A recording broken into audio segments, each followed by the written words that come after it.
pagi, Ibu dosen dan kawan-kawan semuanya. Di sini kami dari kelompok 3 ingin mempresentasikan hasil diskusi kami dengan mata kuliah Sejarah Politik Indonesia. Kami mengambil materi komunisme dan G30 SPKI.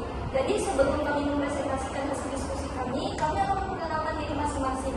Saya Valentina Angel selaku moderator. Saya Adelia. Saya juga Yuni. Saya Marisa Sekolah. Saya Aulia. Saya Nazar Laka. Saya Bisa Maria. Saya Katina Ibu. Saya Dita Sandra. Saya Dita Sandra. Saya Sudan Kumata. Sekian dari perkenalan kami, selamat menyaksikan. Materi yang pertama adalah sejarah komunisme. Komunisme lahir dari pemikiran Karl Marx dan Friedrich Engels pada abad ke-19 yang mengkritik ketidakadilan kapitalisme. Ide ini berkembang dengan revolusi Rusia 1917 yang mendirikan Uni Soviet, negara komunis pertama. Komunisme menyebar luas selama Perang Dingin, memicu konflik global. Namun, pada akhir abad ke-20, Uni Soviet runtuh, menandai kemunduran signifikan komunisme. Meski begitu, ideologi ini masih memengaruhi politik dunia hingga kini, dengan beberapa negara masih menganut sistem komunis. Seperti pada saat sebelumnya, jadi komunisme itu lahir dari pemikiran Karl Marx dan Friedrich Engels yang dituangkan di buku Manifesto Komunis. Pada tahun 1917, revolusi Rusia dipimpin oleh Vladimir Lenin dan Partai Bolshevik. Mereka berdua mendirikan Uni Soviet, negara komunis pertama, dan menyebarkan ideologi ini. Terus pada tahun 1922, Uni Soviet didirikan sebagai Lenin sebagai pendiri utamanya. Lalu pada tahun 1953, Stalin meninggal dunia, yaitu presiden kedua Uni Soviet.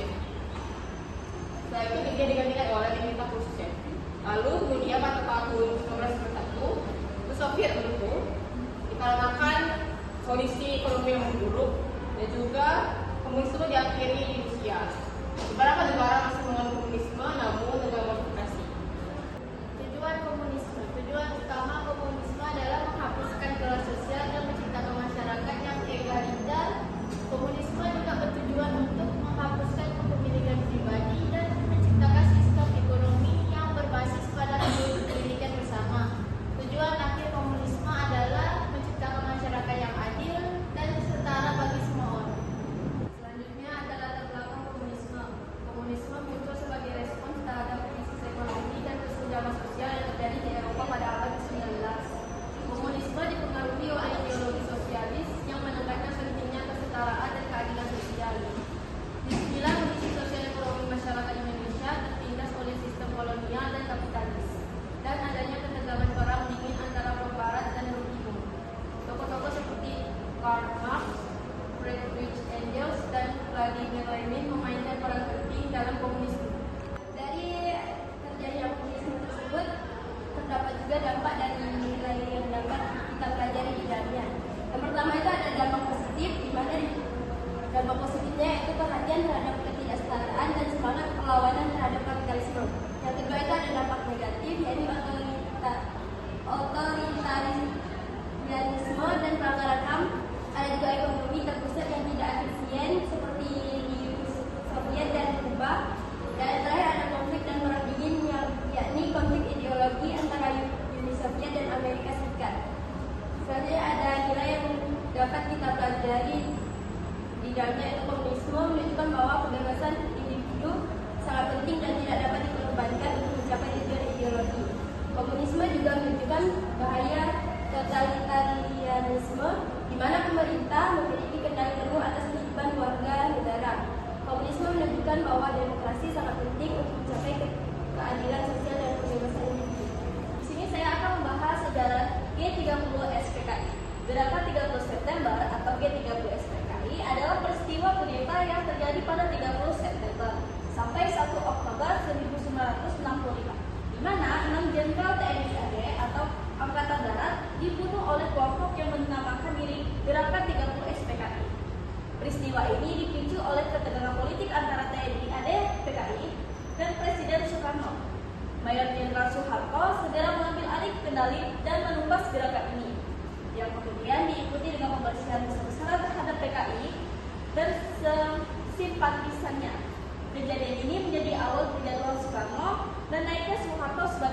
Presiden.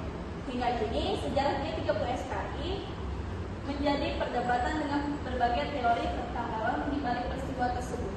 Selanjutnya ada tujuan G30 SPKI. Adapun tujuan dijalankannya G30 SPKI ini diantaranya: satu, pengambil alihnya kekuasaan untuk memulihkan pemerintahan dan mengambil alih kekuasaan. Yang kedua, mendukung agenda komunis, mengubah sistem politik sesuai ideologi komunis termasuk redistribusi kekayaan dan reforma agraria. Yang ketiga, menghapus pengaruh militer, melemahkan kekuatan militer dalam politik Indonesia. Yang keempat, menghapus faksi-faksi tertentu, menghilangkan kelompok-kelompok dalam militer atau politik yang menentang PKI. Yang kelima, atau yang terakhir, menciptakan perubahan sosial, mendorong perubahan sosial seperti penghapusan ketidaksetaraan dan kapitalisme. Selanjutnya yaitu kronologi G30 SPKI.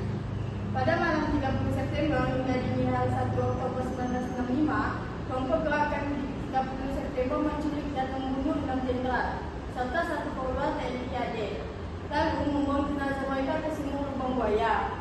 Keesokan harinya, mereka mengumumkan pembentukan Dewan Revolusi. Tapi Mayor Jenderal Soeharto segera mengambil alih kendali, mengamankan Jakarta dan mengumpas gerakan ini. Pada 2 Oktober, G30S resmi dinyatakan gagal, diikuti dengan pembersihan besar-besaran terhadap anggota dan simpatisan PKI yang menewaskan ratusan ribu hingga jutaan orang di berbagai daerah. Pada 11 Maret 1966, Soekarno mengeluarkan Sumpah Semar, memberi Soeharto kewenangan penuh untuk mengendalikan negara, yang berujung pada pembubaran PKI dan pelarangan ideologi komunisme di Indonesia. Akhirnya, pada 1967, Soekarno didinamisakan dan Soeharto diangkat sebagai presiden. Dan dari awal rezim Orde Baru yang lebih pro-barat dan berorientasi pada militer. Oke, latar belakang G30 SPKI. Pada masa itu, tahun 1990, terjadi ketegangan politik di Indonesia di antara ketiga kekuatan utama. Itu adalah TNI, PKI, dan juga Presiden Soekarno. Pada saat itu, PKI mendapatkan dukungan dari Presiden Soekarno melalui konsepnya yang itu adalah Nasakom, nasionalisme, agama, dan juga komunis. Di sisi lain, Tentara Angkatan Darat menganggap PKI sebagai ancaman dikarenakan mereka memiliki paham anti komunis. Dan pada masa itu juga terdapat kehancuran ekonomi ataupun ekonominya mulai turun pada masa itu. Dan juga yang memperkeruh suasana, terdapat isu-isu mengenai Dewan Jenderal yang ingin menggulingkan Presiden Soekarno. Oleh karena itu, kelompok G30S mengklaim bahwa mereka ingin menyelamatkan Soekarno. Akhirnya ketegangan tersebut memuncak dan pada tanggal 30 September 1965 terjadi pengkudetaan dan juga pembunuhan 6 jenderal TNI Angkatan Darat. Selanjutnya ada dampak dan nilai G30 SPKI. Ada peristiwa G30 SPKI yang menyebabkan dampak besar di Indonesia. Antara lainnya yang pertama itu ada krisis politik dan ekonomi. Pembunuhan perwira tinggi militer menciptakan ketidakstabilan politik dan ekonomi. Adanya pembunuhan perwira tinggi ini yang menyebabkan adanya tidak stabilnya politik dan juga ekonomi. Yang kedua ada represi terhadap PKI dan kelompok kiri. Terjadi penangkapan dan eksekusi massal terhadap anggota PKI dan kelompok kiri. Jadi ini adanya eksekusi massal yang terjadi di anggota PKI dan juga kelompok kiri. Dan yang terakhir ada pengaruh militer yang menguat, yaitu di mana militer memperoleh pengaruh besar dalam politik pasca peristiwa. Jadi adanya militer mendapatkan pengaruh besar setelah adanya peristiwa politik ini terjadi. Saya di sini bertugas untuk menjelaskan bagian mengenai pelajaran apa yang bisa diambil setelah kita mengetahui sejarah atau peristiwa G30 SPKI. Ya, tadi sudah menjelaskan tentang latar belakang komunisme, apa itu komunisme, latar belakang G30 SPKI, gimana hal ini menjadi ancaman dan sebagainya. Apa saja yang bisa kita pelajari dari peristiwa sejarah tersebut adalah stabilitas politik di suatu negara tidak boleh terfokus pada satu tangan orang saja. Jadi kekuasaan politik harus dikontrol oleh berbagai elemen yang ada di dalam masyarakat. Dan justru itu sebagai bentuk dari partisipasi masyarakat secara langsung dalam bernegara. Namun yang perlu diingat adalah terkadang orang-orang kecil ataupun masyarakat umum secara luas tidak mengetahui apa yang sedang terjadi dalam suatu negara, kecuali peristiwa-peristiwa besar gitu. Hal itu kerap terjadi dalam narasi-narasi sejarah, dan masyarakat ironisnya dengan gampang juga bisa saling bersih tegang antara satu sama lain, memainkan narasi antara benar dan salah. Dan mungkin itu salah satu tujuan dan dampak langsung dari pembelajaran sejarah tentang G30 SPKI ini juga gitu. Selain stabilitas politik dan wawasan dan pandangan kita di dalam mempelajari sejarah, peristiwa tersebut juga mengajarkan kita bahwasanya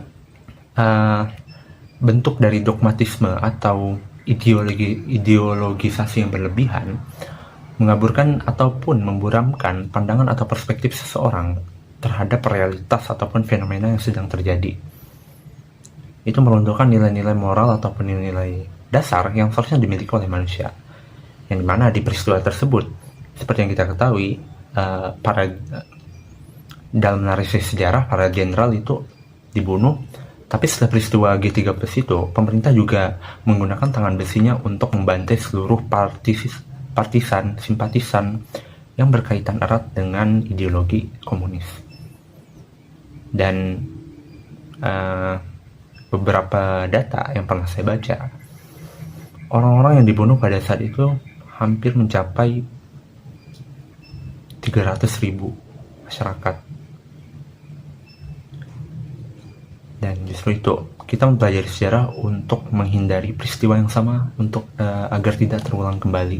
Baik, kesimpulannya, komunisme dan G30 SPKI di Indonesia merupakan peristiwa penting dalam sejarah Indonesia. Gerakan 30 September atau G30 SPKI ini merupakan peristiwa kudeta yang terjadi pada 30 September sampai 1 Oktober 1965. Gerakan ini bertujuan untuk menggulingkan pemerintahan Presiden Soekarno. Dalam peristiwa ini ada 6 jenderal TNI AD dan perwira lainnya mati terbunuh. Pemerintahan Orde Baru yang dipimpin oleh Soeharto menuduh Partai Komunis Indonesia atau PKI sebagai dalang dari gerakan ini.